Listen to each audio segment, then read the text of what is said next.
Hello mga kaibigan, yung mga nagsisimula pa lang mag-bonsai at hindi nila alam kung paano nila sisimulan ito, at yung mga nagsimula na rin pero as they go on with the process of this art, hindi nila alam kung paano nila itutuloy. Ano nga ba, maraming mga confusions, maraming mga tanong na gusto nilang itanong at hindi nila mabigyan ito ng karampatang kasagutan. Marahil ito yung eksaktong channel para sa atin. Kasi dito tayo lahat tayo isang species ng balete. At maganda rin ito. Gusto kong itong simulan na titignan natin. So, of course, sa mga nagtatanong, mayroon tayong yung root base o yung nibare. Meron siyang konting nibare dito. Kung titignan mo, hindi mo siya makita kasi makita. At bilang isang balete, marami siyang air roots. Tignan mo. Nagbababaan yung mga roots na mayroon tayong first branch, second branch, back branch. Meron tayong primary, secondary, tertiary, and then mga twigs ng ating mga. Una kong gagawin is, para makita natin yung kabuuan ng tree, is to defoliate. So, di-defoliate ko siya.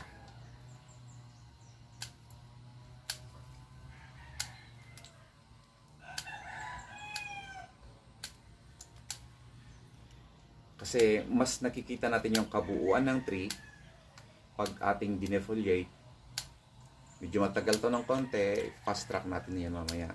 Hindi naman tayo maboring sa pagtingin sa ating ginagawa. Gusto ko muna ikot try yung tower na to. Yung balikin ito.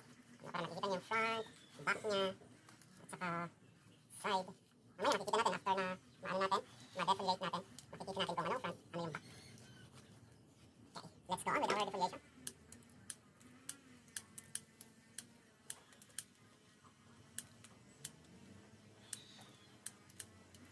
Gusto ko naman mamaya i-on to pagkatapos na. Okay. Tapos na tayo sa ating defoliation. At ito na yung structure of the tree. Titignan natin. Ito ang kanyang root base. Ayan. At ito na rin marahil ang ating magiging front. Linisan natin sandali. Damo.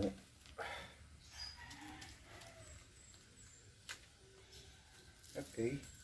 So, ito yung ating magiging front. Ito ang ating first branch, second branch, at itong ating back branch. And ito naman ang ating magiging apex. Now, kung titignan natin, let's analyze the tree. Let's analyze the tree. Kung titignan mo, yung ating first branch, okay naman siya kasi meron na siyang parang nag-split siya dito. Pero actually itong branch na to nasa likod na to ay hindi siya produkto ng dahil kinat mo dito yung yung primary, kasi meron tayong sinasabing ano ko to para ano kaya lapitan ko siya ng konti. Sa branching kasi meron tayong sinasabing primary, secondary, tertiary. Okay, kung i-analyze natin itong part na to, dapat nag-cut kaagad tayo dito at pasusulputin natin yung dalawang branches na magiging dito. This will be our primary branch, and then pag may tumubo dito na nag-split na dalawa, ito yung susunod nating secondary branch, and then ikakat natin uli yon, at yung patutubuin natin ay tertiary branch. Parang ganun ang ano niya, hanggang sa mula sa iisa, kung kamay sana, kinat na. Pag nakat ito, mag-split dalawa, and then hanggang sa magganon pa parami ng parami. Parang ganon ang idea. Pero bilang isang beginner, kung minsan ay hindi nasusunod yon dahil sa kagustuhan natin makagawa agad ng bonsai, kung minsan hinahayaan natin siya. Kung titignan natin itong kahoy na to, marami din siyang fault kung i-base natin sa guidelines na sinusundan natin sa sa paggawa ng isang bonsai. Pero kung ano yung andito na, yun na ang ating pagagandahin para maayos siya. Okay. So, my plan now, since I have my first branch, second branch, at saka back branch, okay na yon, di ba? At kung titignan natin, dapat pinakamalaki yung first branch, susunod yung second branch, at saka susunod yung back branch. O kaya, pwede namang first branch, back branch, at saka yung secondary branch. Okay. Parang ganun ang ginagawa natin. Pero, ganun pa man, kung ano na andito, yun na ating gagawin. Yun na ating ide-develop para gumanda siya. Kasi nga, pinag-usapan natin. Ito yung front natin. Ito tayo gagawa. So, ito yung ating first branch, second branch, saka back branch. Actually, ang decision ko, parang hindi ko kailangan yung dalawang branches na to. Analyze the tree. Ako, parang hindi ko na kailangan yung dalawang ito. Ngayon ko na talagang i-decide na puputulin ko na sila. Puputulin na natin ito. Kasi kung titignan mo, yung dalawang ito nag-cross na sila Parang cross branches na sila. At saka kung titignan mo, yung kahoy, nawawalan na yun, nagre-reverse taper na siya, malaki na dito. Hindi na maganda, mas maliit na dito. Kaya isang remedyo to, tanggalin na lang natin ito. Nalagaan natin ito ng matagal. Pero kung minsan ganun Ngayon naman ito, kung bakit ko siya tatanggalin, ay andito naman na ito Kung titignan mo yung tubo ng mga branches na yun, papuntang ganon, magkukumpulan na sila dun, wala nang magiging negative space. Mas maganda pa rin may mga negative space tayo nakikita sa ating kahoy para mas maganda siyang tignan. So, tatanggalin ko na to, hayaan ko yung apex ito mag-flourish at ito mag-flourish, doon mag-flourish para mas maganda yung ating tingin.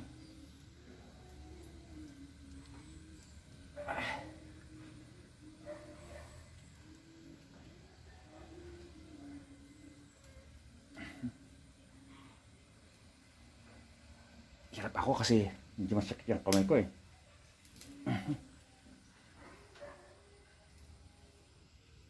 Sakit kasi yung kamay.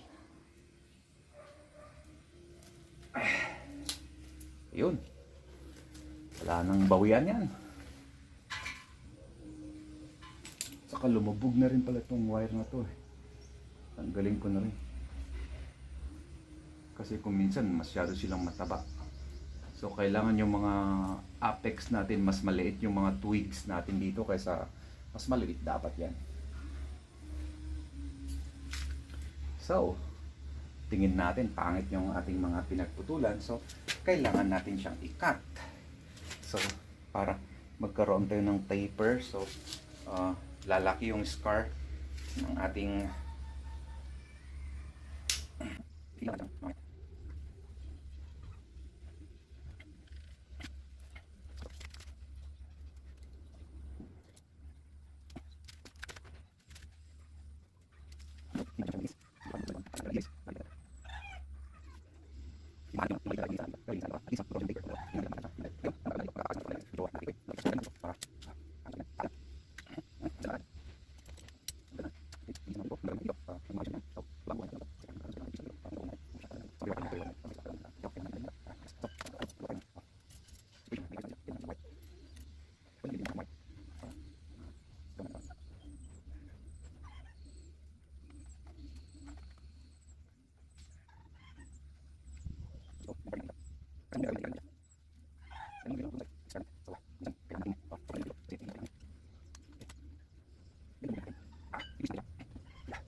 I guess parang tapos na tayo.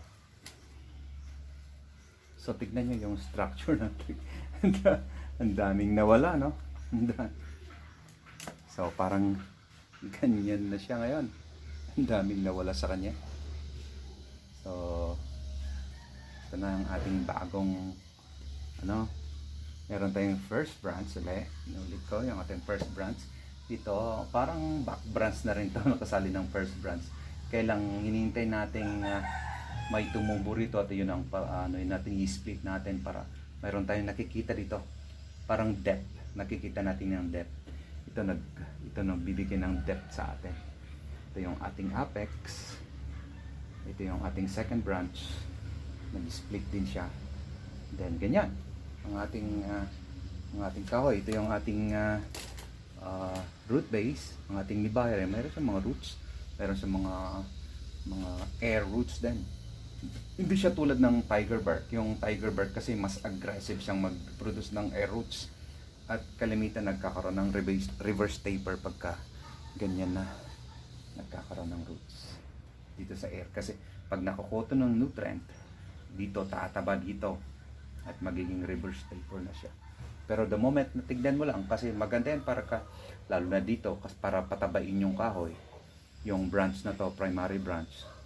Pero pag nakita mong nagre-reverse taper siya, ikat mo na kagad para hindi siya no. So, ito yung ating kahoy, ito yung ating tree. Itingnan natin. Close up natin. Yan siya. Yan ang ating tree. Kita natin dyan. Okay.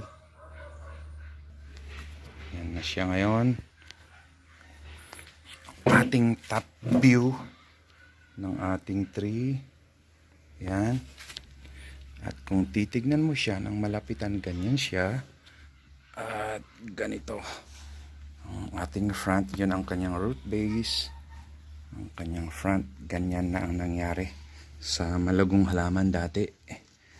Yan ang kanyang front. Okay. At kung ito-turn natin, ganyan. Ganito. Ako na lang mag-turn kasi hindi maayos yung ating turntable.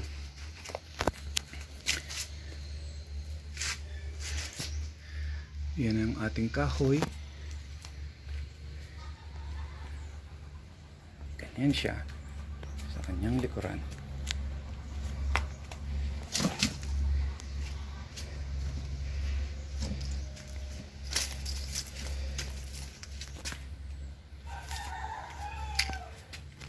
Okay, at ito yung kanyang front. Okay,